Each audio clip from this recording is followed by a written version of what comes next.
그간 우리 정부는 막판 뒤집기를 위해 철저한 보안 속에 회원국의 지지 동향을 관리해왔습니다.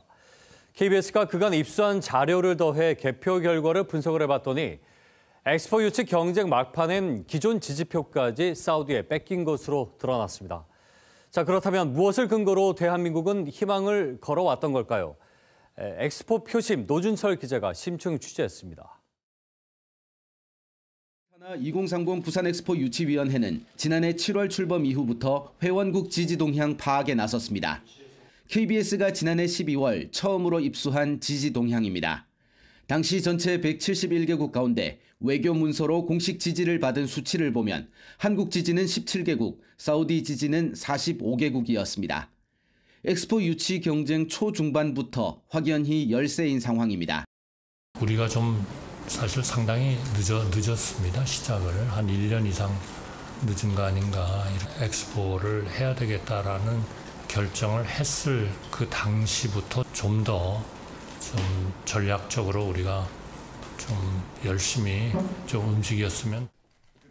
우리 정부는 판세를 뒤집기 위해 국가 맞춤형 외교 교섭을 벌였지만 회원국들은 관망하는 모양새였습니다. 지난 9월 말 입수한 회원국 지지 동향을 보면 전체 181개국 중 한국 지지는 33개국, 사우디 지지는 70개국, 이탈리아 지지는 11개국이었습니다. 유동적인 표가 많아 충분히 뒤집기를 노려볼 만한 상황이었습니다. 그리고 두 달 뒤 엑스포 개최지 결정을 앞두고 이달에 입수한 자료에선 회원국 182개국 중 한국 지지는 44개국, 사우디 지지는 84개국, 이탈리아 지지는 10개로 확인됐습니다. 마찬가지로 표차는 컸지만 외교 문서로 지지를 밝히지 않은 회원국이 44개국이나 됐습니다. 신락 같은 막판 역전을 위해 우리 정부가 총력전을 편 이유였습니다.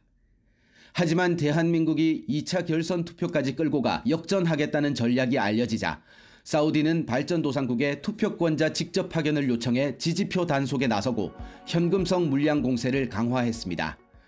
실제 회원국 1차 투표 결과 한국이 29개국, 사우디가 119개국, 이탈리아가 17개국의 표를 얻었습니다. 막판 한국은 공식 지지를 받은 회원국마저 15개국이나 뺏겼지만 사우디는 35개국을 더 늘린 셈입니다.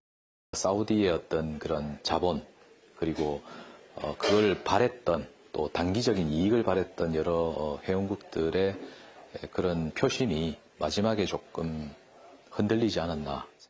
이렇게 사우디 리야드는 엑스포 유치 초중반부터 후반, 막판까지 압도적인 우위를 놓치지 않았습니다. 열세 속에서도 2차 결선 투표 뒤집기로 파리의 기적을 쓰려던 부산의 꿈은 이렇게 좌절됐고 5일머니를 앞세운 사우디 리야드가 결국 2030 엑스포 개최권마저 가져갔습니다. 파리에서 KBS 뉴스 노준철입니다.